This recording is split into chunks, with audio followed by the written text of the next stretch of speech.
प्रोट्री English medium school खेडच्या या नवीन podcast सिरीजमध्ये तुमच्या सगळ्यांचं स्वागत आहे, ज्याचं नाव आहे गोलमेज.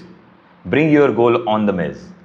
आज या गोलमेजच्या पॉडकास्ट सिरीजमध्ये आपल्यासोबत आहे खेडच्या या इंग्लिश मीडियम स्कूलचा माजी विद्यार्थी राहिल मुजावर, ज्याच्याकडे नीटसारख्या एक्झामचा 2 वेळचा एक्सपिरियन्स आहे आणि सध्याच्या पेपरफुटीमुळे त्रस्त झालेल्या किंवा ज्यांचं मनाचं खच्चीकरण झालं आहे, मानसिक ताणतणाव असलेल्या विद्यार्थ्यांच्या मनाला उभारी कशी देता येईल, त्यांना मोटिवेट कसं करता येईल, त्यांना इन्स्पायर कसं करता येईल, हे तो स्वतःच्या अनुभवातून सांगतो आहे. आज आपल्याला त्याच संदर्भातली चर्चा करायची आहे.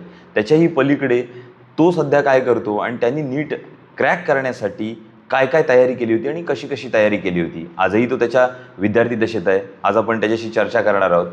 नमस्कार राहिल, तुझं स्वागत आहे तुझ्या स्वतःच्याच शाळेत असलेला हा नवीन पॉडकास्ट चॅनल, ज्याचं नाव आहे गोलमेज. आणि त्याच्यामध्ये आज आपण तुझ्यासोबत चर्चा करणार आहोत जे सध्या स्टुडंटमध्ये सगळ्यात अतिशय महत्त्वाची समजली जाते, जी म्हणजे नीटची एक्झाम. आणि त्याच एक्झामच्या अनुभवातून तू ताहून सुलाखून इथपर्यंत पोचला आहेस, तर त्या अनुभवांबद्दल आपण बोलू. सगळ्यात पहिल्यांदा मी तुला विनंती करतो की तुझी एक ओळख आमच्या प्रेक्षकांना करून दे. नमस्कार, मी राहिल मुजावर. मी एक 15-16 वर्षांपासून रोटरीचाच विद्यार्थी आहे. म्हणजे लहानपणापासून तू याच शाळेत शिकलास? हां. 10वी, 11वी, 12वी इथेच केली. 12वीत मी नीटचा फर्स्ट अटेम्प्ट दिला. त्याच्यानंतर 25मध्ये अजून एक अटेम्प्ट दिला आणि त्यानंतर मी आता KEMमध्ये फर्स्ट इयरला MBBS करत आहे. ही माझी एक छोटीशी ओळख होती. ओके राहिल, दॅट्स ग्रेट की हे ऐकून फार बरं वाटलं की तू MBBSची आता तयारी करतो आहेस आणि त्यासाठी तुला खरंच खूप शुभेच्छा. तर मला तुला हे विचारायला आवडेल की ज्या वेळेला नीटसारख्या परीक्षेच्या पेपरफुटीची बातमी येते, त्यावेळेला कधी मनात असा प्रश्न आला आहे का की मी काही चूक तर नाही केली ना, मी सुद्धा शॉर्टकट घ्यायला हवा होता, अशा स्वरूपाचा विचार, किंवा इतकी सगळी तयारी करून आपण प्रामाणिकपणे अभ्यास केला आणि त्याच्यानंतर आपल्या वाट्याला ज्या वेळेला हे येतं, तर त्यावेळेला असा विचार आला का तुझ्या मनात? पेपरफूट ही एक दुर्भाग्यपूर्ण गोष्ट आहे. हे आपण सगळे एक्सेप्ट करून चालावं. पण असे विचार येणं हे काय स्वाभाविक आहेच. पण त्यात मी कोणता शॉर्टकट चूज करू का? मी ह्यातून एक पातळ असा मार्ग काढून पुढे निघून जाऊ, हा विचार माझ्या डोक्यात कधी आलेला नाही आहे तसं तर. पण मी काही चूक केली का, हा विचार मला खूप वेळा आला आहे. पण त्याचा मी हा एकच जबाब दिला आहे की ह्या ज्या गोष्टी घडलेल्या आहेत आत्ता, ह्यात माझा काही कंट्रोल नाही आहे. बरोबर. मी ह्यात काही करू नाही शकत. मग बेस्ट गोष्ट मी काय करू शकतो, यात एक्सेप्ट करा, पुढे चाला. 24 साली जेव्हा नीटचा पेपर लीक व्हायच्या बातम्या आलेल्या तेव्हा मी खूप डिसअपॉइंट झालेलो. कारण मला होते एक 619 मार्क्स आणि मी रिझल्टच्या आधी एक्सपेक्ट करून चालत होतो की भेटेल आपल्याला कोणतं तरी कॉलेज. बट रिझल्ट आल्यानंतर जेव्हा रँक बघितली तेव्हा कळलं की आपलं काही होणार नाही आहे. तेव्हा खूप जास्त डिसअपॉइंट झालेलो मी. बट तो इयर माझ्यासाठी एक ॲज इफ एक सेटबॅक होता. सो मी त्यातून बाहेर पडण्यासाठी सगळ्यात आधी एक नोट लिहून काढली की काय काय घडलं आहे आपल्यासोबत आता. जसं तू सगळ्या गोष्टी तुझ्या डोक्यात ज्या चालू होत्या, हो. त्या तू सगळ्या टेबलवर मांडल्यास, हो. म्हणजे लिहून काढल्यास, म्हणजे समोर आल्या तुझ्या. तर त्या सगळ्या गोष्टी जेव्हा समोर आल्या, तर ह्यातून आपण काय मार्ग काढू शकतो ह्याचा विचार केला. तर रँक होती माझी एक 60,000च्या आसपास. तर मला घरचे बोलले आपण प्रायव्हेटसाठी ट्राय करूया. पण मी बोललो एवढे वर्ष मी चांगलं शिक्षण घेत आहे, तर मी प्रायव्हेटसाठी का जावं. त्यामुळे मी विचार केला की मी स्वतःला अजून एक चान्स देतो आणि मी थोडंसं कन्व्हिन्स केलं घरच्यांना. ते बोलले ओके, मग तुला करायचंच आहे तर जा. आणि त्यानंतर मी माझी तयारी परत चालू केली आणि त्यानंतर माझा रिझल्ट बघत आहात तुम्ही आता. नाही, डेफिनेटली तो ॲज एक्सपेक्टेड तुला आला आणि त्याच्यासाठी खरंच तुझं ते एकदम ब्रेव डिसिजन होता की एकदा नीट दिल्यानंतर पुन्हा 1 वर्ष त्याच्यासाठी आणखीन द्यायचा. त्याच्यात असं वाटून घ्यायचं नाही कुठेही की हे वर्ष माझं वाया जाणार आहे, पण तो विश्वास तुझ्यात होता आणि तू ते करून दाखवलंस. दॅट्स वाय आज तू KEM सारख्या एका चांगल्या इन्स्टिट्यूटमध्ये MBBS फॉलो करतो आहेस. So all the best to you. Again मला तुला एक गोष्ट विचारायचं आहे की आत्ता काय झालं आहे की आता नीट एक्झाम लवकरच होईल, तर सगळ्याच स्टुडंटला आपण हा सल्ला देऊ, जसं तू आता त्याचं उत्तरादाखल जे काय बोलशील. तर प्रश्न मला तुला असा प्रश्न म्हणण्यापेक्षा मला तुला ही एक गोष्ट विचारायची की त्याच्यावरती तुझं ओपिनियन घ्यायचं आहे. आता इंग्लिश मिडियम स्कूल रोटरीचं हे जे खेडचं स्कूल आहे ते सुद्धा नीटच्या विद्यार्थ्यांसाठी आता प्रिपरेशनच्या तयारीला लागलेलं आहे. तर मला फक्त एक कंपॅरिझन सांग की इथे नीटच्या प्रिपरेशनमध्ये काय काय केलं जातं आणि जसं आता तू MBBSच्या तयारीत आहेस तर तिथे कशा प्रकारचं प्रिपरेशन तू करतोयस, तर तिथे तुला कसा कोणाचा एक सपोर्ट मिळतोय, तिथे कोणती पद्धत अवलंबली जाते आणि रोटरीमध्ये कोणती पद्धत अवलंबली जाते? आता तुम्ही MBBSला जाताय तर ही एक पुढची पदवी आहे. आता त्यात तुमच्याकडून एक्सपेक्टेड असतं की ह्यात टीचर्सकडून जास्त जोर दिला जाणार नाही आहे तुमच्यावर. बरोबर. जे काही आहे ते तुम्ही सेल्फ स्टडीवरून कराल. हा एक अप्रोच असतो पुढच्या कॉलेजेसला. हे फक्त KEMसाठी नाही आहे, खूप सगळे मेडिकल कॉलेज हेच फॉलो करतात आता. कारण त्यांचा वर्क स्केड्यूल किंवा वर्क लोड किंवा ज्या प्रकारच्या वातावरणात ते असतात त्याच्यामुळे कदाचित त्यांना तितका वेळ हो, नसेल हो. मिळत. ते आपण बघतोच ना आता डॉक्टर्स किती फ्रस्ट्रेटेड असतात. त्याचं कारण एक वर्कलोड असतंच. बट त्या फ्रस्ट्रेशनला ते मुलांवर येऊन असं काही बाहेर काढत नाहीत. ही एक चांगली Definitely गोष्ट आहे. not. आपण जर रोटरीसोबत कंपेअर करायला गेलात तर रोटरीमध्ये अशा खूप काही गोष्टी असतात, खूप काही गोष्टी घेतल्या जातात ज्या तुम्ही एक्सपेक्ट करत नाहीत. जसं की म्हणजे आता मला एक टॉपिक समजला नाही आहे. समजलं आहे पण अर्धवट समजलं आहे. मी जातो टीचरकडे, टीचर मला काय म्हणणार आहे, किती कळलं आहे, काय कळलं हा विचार न करता तुम्हाला पूर्ण टॉपिक परत शिकवायचा प्रयत्न करणार आहे. बरोबर. आणि मला जोपर्यंत समजत नाही हा टॉपिक, टीचर तोपर्यंत प्रयत्न करत राहणार आहे. आता काही असे इन्स्टन्सेस झालेत की जर कॉलेज सुटायचा टाईम 5 वाजता आहे, तर बरोबर. टीचर माझ्यासोबत 2-2 तास बसलेत आणि आफ्टर माझ्याकडून द हां, त्याचा जो वेळ संपते संध्याकाळी 5 वाजता सुटलं की त्याच्यानंतर सुद्धा लोक 2 तास 2-2 तास थांबतात आणि त्यानंतर मुलांना बेस्ट डिलिव्हर करायचं आहे, हा एक बरोबर. मोटो घेऊन चालतात. इथे सगळे टीचर्स. असं कोणत्या एक टीचरसाठी नाही आहे, बट ऑलमोस्ट सगळे टीचर हे करण्याचा प्रयत्न करत असतात. डेफिनेटली म्हणजे ही सगळ्यात चांगली बाजू आहे रोटरीची असं तुझं हो. म्हणणं आहे. कारण तू इथे शिकलास त्याच्यामुळे तुला प्रोसेस माहिती आहे आणि बट ऑब्वियस आत्ताही रोटरी इंग्लिश मिडियम स्कूल त्याच लेवलवरती तयारी करते. कारण सध्या मुलं ज्या मानसिकतेतून जात आहेत सो त्यांच्यासाठी तितका परत तो वेळ देणं आणि त्यांना मोटिवेटेड ठेवणं हे त्यांचं फर्स्ट प्रायोरिटी किंवा एक कर्तव्य ते समजतात. सो आपण त्याच्यासाठी तयारी करतो आहे. रैन पेपर फुटीसारख्या प्रकरणांमुळे मुलांचा स्वतःवरचा विश्वास उडतो. ते स्वतःला कमजोर किंवा कमकुवत समजायला लागतात आणि फ्रस्ट्रेशन येतं. मग अशा प्रसंगातून आता तू मगाशीच म्हटलास की it's meant to be happen, ते झालं आहे त्याचा आपण फार काळ विचार करणं गरजेचं नाही आहे. म्हणूनच मी तुला हे विचारतो की अशा प्रकारच्या माइंडसेटमधून बाहेर कसं पडायचं? आता सगळ्यात आधी झालेली गोष्ट आपल्या कंट्रोलमध्ये नव्हती. त्यामुळे स्वतःला कोसणं हे सगळ्यात जास्त चुकीचं काम आहे. बरोबर. त्यातून बाहेर पडून म्हणजे एक थर्ड पर्सन व्ह्यूमधून आपण जर बघायला गेलो गोष्टी, तर आपल्याला एक बेटर ॲस्पेक्ट भेटतो. जर आपण फर्स्ट पर्सनमध्ये आपल्यासोबत काय होतं आहे, आपण दुसऱ्यांना ब्लेम करत गेलो, तर त्या गोष्टीमध्ये आपण एक कंट्रोल देतो त्या माणसाला, त्या समोरच्या इन्स्टिट्यूशनला, की तू मला काही हर्ट करू शकतोस, तू माझ्या करिअरसोबत खेळू शकतोस. बरोबर. But if I blame my self, की ठीक आहे पेपर लीक झाला, माझी चूक नव्हती, लीव्ह इट. ते बाजूला ठेवलं मी and what I can do is now work on myself. आता पेपर आपल्याला परत होणार आहे 21 जूनला.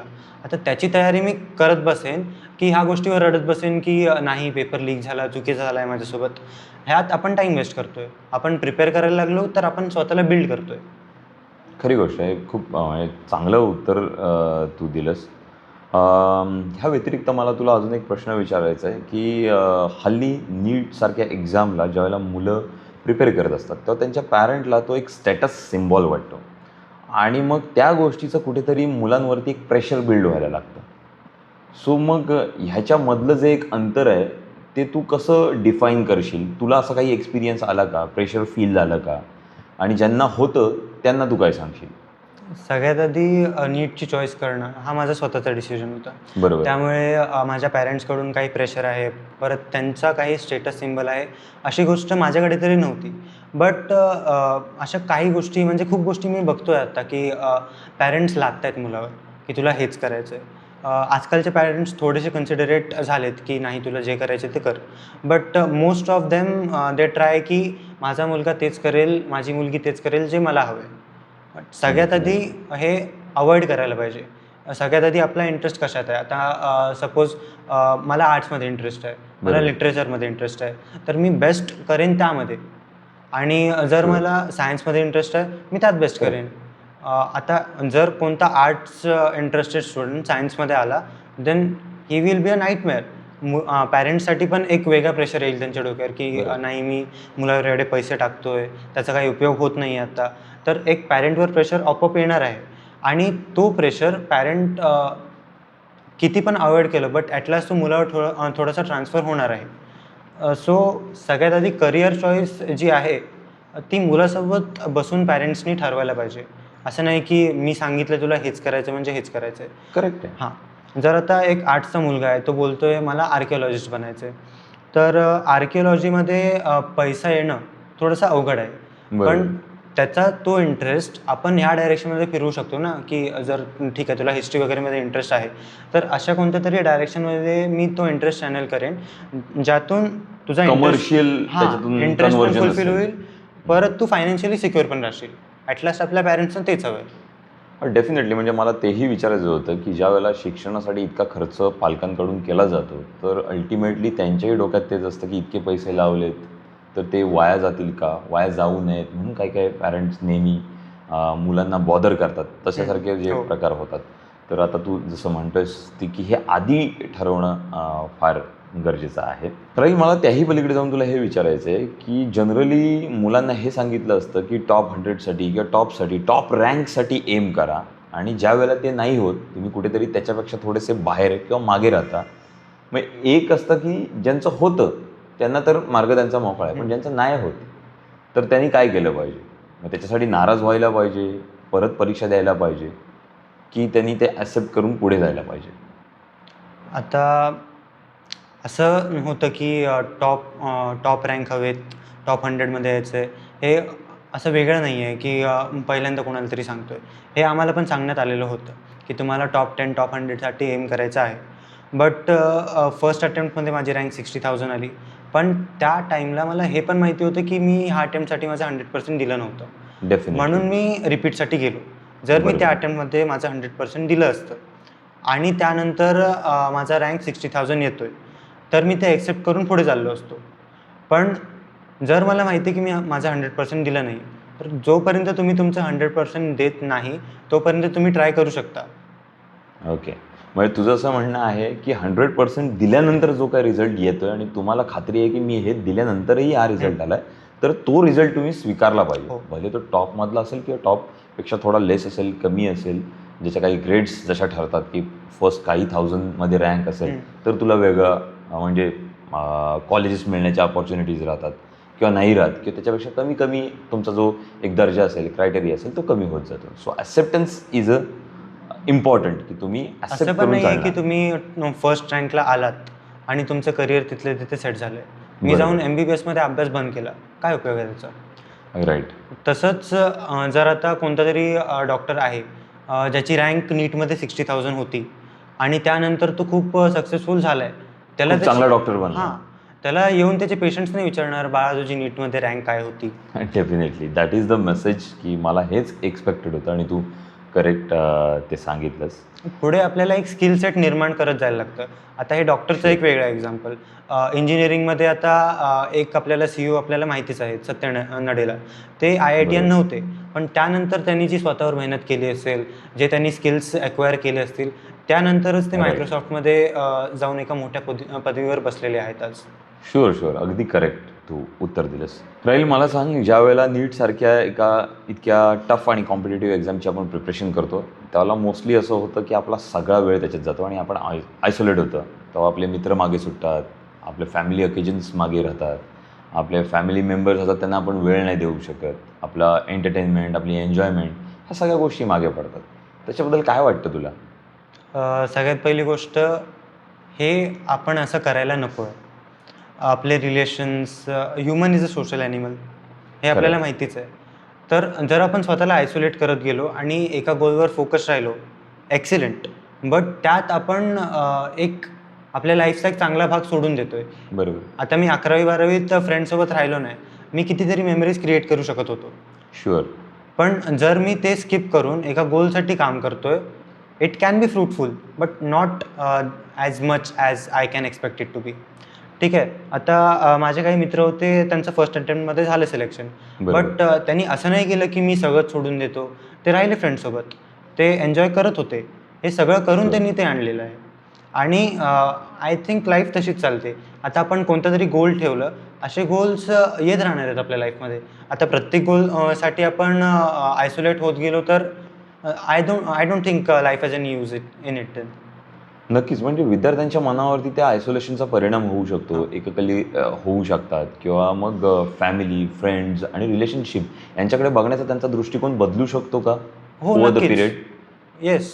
आणि मग त्याचा फटका बसू शकतो का तुमच्या ओव्हरऑल पर्सनॅलिटीला? आरामात. जर आता मी आयसोलेटेड राहिलो आहे, तर माझ्या कम्युनिकेशन स्किल्स, माझं इंटरॅक्शन ते सगळं कमी होत जाणार ना.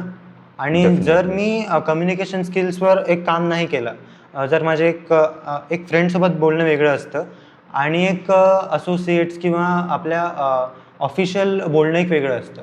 बट फ्रेंड्ससोबतचं जे बोलणं आहे, त्यातून मला एक कॉन्फिडन्स येत जातो, की मी बाबा कोणाशी पण बोलू शकतो.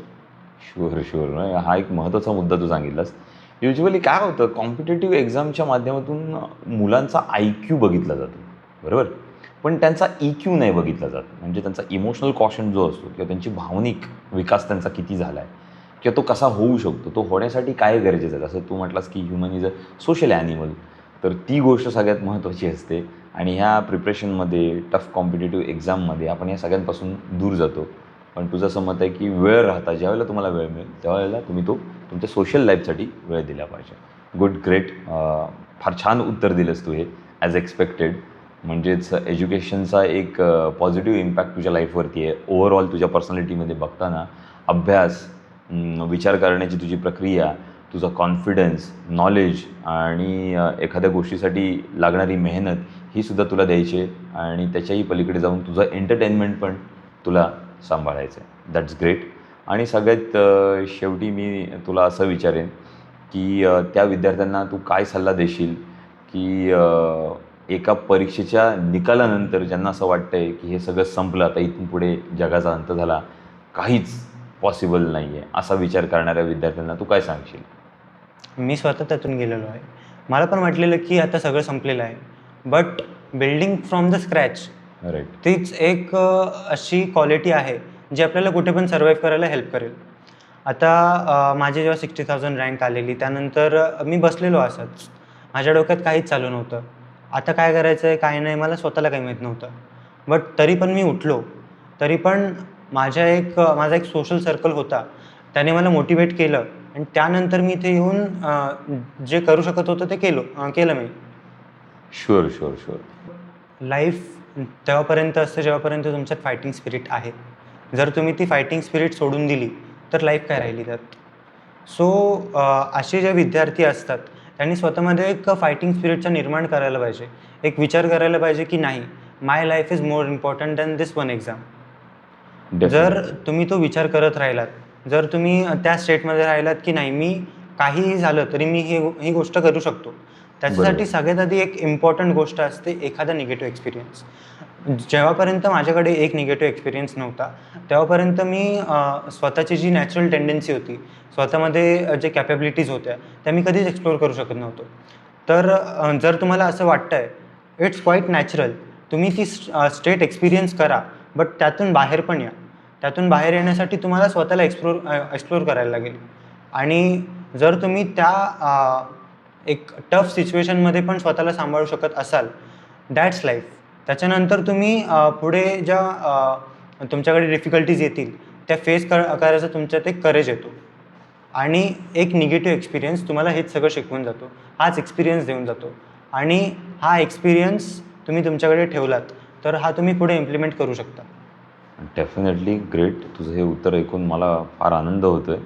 म्हणूनच मला जाता जाता तुला एक प्रश्न विचारायला आवडेल की जोपर्यंत राहिल इथे शाळेत होता, तो शाळेत एक 10वीचा विद्यार्थी म्हणून बसत होता, तो राहील. आणि नीट एक्झाम क्रॅक केल्यानंतर आज ज्यावेळेला तो MBBSचं प्रिपरेशन करतो आहे, तो राहील. ह्या दोघांमध्ये किती फरक आहे? सो जेव्हा मी शाळेत होतो 15 वर्षांचा होतो 10वीत. तर माझ्याकडे तेव्हा असा काही निगेटिव्ह एक्सपिरियन्स नव्हता. बरोबर. पण त्यानंतर 1-2 वर्षांमध्ये मला एक चांगले एक्सपिरियन्सेस मला भेटले. चांगले इन सेन्स निगेटिव्ह एक्सपिरियन्सेस होते, पण त्यांची इंटेन्सिटी चांगली होती. करेक्ट. म्हणजे तुला असं म्हणायचं की 10वी पर्यंत एका सिक्युअर वातावरणात हां, तू होतास, जिथे तुला विचार करायला लागत नव्हता की मला पुढे काय करायचंय किंवा हे कसं होईल. तुला असं वाटत होतं की सगळं चांगलंच होणार आहे. सगळं चांगलंच असतं आणि हे तुझं एक इटसेल्फ नॅचरल मॅनिफेस्टेशन चालू होतं आणि त्याच्यानंतर पुढे गेल्यानंतर तुला काही निगेटिव्ह एक्सपिरियन्सेस आले, ज्याच्यामुळे तुला पॉझिटिव्ह वे मिळाला प्रत्येक गोष्टीकडे बघण्याचा. आता खूप साऱ्या चुकीच्या गोष्टी होत असतात. आता माझ्यासोबत काही छोट्या-मोठ्या गोष्टी झाल्या ज्या मला आवडल्या नाहीत. मी काय करणार आहे? मी त्या गोष्टींवर रडत बसणार नाही आता. मी त्या फेस करेन, मी एक्सेप्ट करेन आणि पुढे जाईन. हा एक मोठा फरक आहे जेव्हा मी 10th मध्ये होतो आणि आता मी इथे येऊन बसतो. डेफिनेटली. म्हणजे तुला असं म्हणायचं आहे की ज्या वेळेला ज्या गोष्टी घडत असतात, तो एंड नसतो. हां. त्याच्या पलीकडे पण गोष्टी होणार असतात. आता तुम्हाला माहीत नाही की पुढे काय होणार आहे. जी गोष्ट होते ती ॲक्सेप्ट करणं फार गरजेचं आहे. म्हणजे फिरून आपण त्या ॲक्सेप्टन्सच्या मुद्द्यावरतीच येतो. त्याच्यामुळे त्या विद्यार्थी दशेतला जो 10वीला, आताही तू विद्यार्थी दशेतच आहेस, पण 10वीच्या वर्गात ज्यावेळेला तू बसायचास, तो राहील आणि आताच्या राहीलमध्ये हा माइंडसेटचा डिफरन्स आहे, जो ओव्हर द इयर चांगल्या हेतूने छान बिल्डअप होतोय आणि ते करेज तुझ्या बोलण्यात दिसतंय. So that's great. तेच आणि आपण हे पण म्हणू शकतो ना, sunsets are more beautiful than sunrises. Definitely. नेहमी सनराईजपेक्षा सनसेटसुद्धा खूप म्हणजे ब्युटिफुल असतात डेफिनेटली. आणि ते तसंच बघणं, कारण सनसेट बघण्याकडे लोकांचा कल थोडा निगेटिव्ह असतो की हा अंत आहे, हा शेवट होतोय, आज आपण सूर्य हे म्हणू अस्ताला शकतो जातोय. ना, if it is setting it is bound to rise. Definitely. हा कोट खूप इम्पॉर्टंट आहे आणि थँक्स की तू आज तुझा वेळात वेळ काढून इथे आलास आणि गोलमेजला तुझा हा एक मोलाचा एक्सपिरियन्स जो होता तो तू शेअर केलास. त्याच्यासाठी तुझे मनःपूर्वक आभार. आणि अगदीच मी तुला एखादा शेवटचा असा प्रश्न विचारतो की एखादा जो कोट तुला खूप आवडला आहे, जो एखाद्याला इन्स्पायर करू शकतो, डिसिप्लिनमध्ये आणू शकतो, मोटिवेट करू शकतो, असा एखादा कोट तू सांगितलास तर फार बरं होईल, जो तू ऐकलास ज्याने तुला इन्स्पायर केलं असा. If it is setting it is bound to rise. आता मी माझंच एक्झाम्पल देत नाही, बट आपण आपल्या देशाचंच बघितलं. 1991मध्ये आपल्या देशाची अवस्था काय होती. त्यानंतर जे रिफॉर्म्स आले आपल्या देशात, त्यानंतर इंडिया जसा बाउन्स बॅक इंडियाने केला, जसं आपलं राईज झालं, त्यानंतर परत 2008मध्ये आपल्याला सेटबॅक भेटला. परत त्याच्यानंतर आपण राईज केलं आणि आता थोडासा एक स्लाईट सेटबॅक भेटतोय, बट त्याला पण आपण फाईट करतोय. शुअर. म्हणजे तुला असं म्हणायचं की कोणत्याही गोष्टीचा शेवट हा शेवट नसतो, तर त्याची सुरुवात होण्याची ती प्रोसेस असते. त्याच्या पुढची आणि एक नवीन स्टेज जी सुरुवात व्हायला जाणार आहे, त्याच्यामुळे एंड होणं हे फार इम्पॉर्टंट आहे. त्याच्यामुळे सगळ्या स्टुडंटनी ज्यांची मानसिकता ज्यावेळेला खचून जाते की इथे अंत झाला किंवा हे सगळं संपलं आहे, तर त्यांनी एक गोष्ट लक्षात घेतली पाहिजे की इथून पुढच्या नव्या प्रवासाची सुरुवात होणार आहे. थँक्यू सो मच राहील.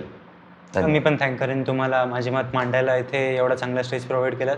प्लस ऑफकोर्स मी रोटरीचा थँकफुल आहे, जो जे काही मी आज बनलेलो आहे, जे काही मी आहे आत्ता, ऑफकोर्स पुढे काही गोष्टी अचीव करेनच. पण जो आज मी बनलो आहे इथे, जो माझा माइंडसेट आहे, ती प्रत्येक गोष्ट मला रोटरीकडूनच भेटलेली आहे. So thank you. We are glad हे ऐकण्यासाठी की इथे तुला जे एक्सपेक्टेड होते ते संस्कार तुझ्यावरती झाले. So thank you so much.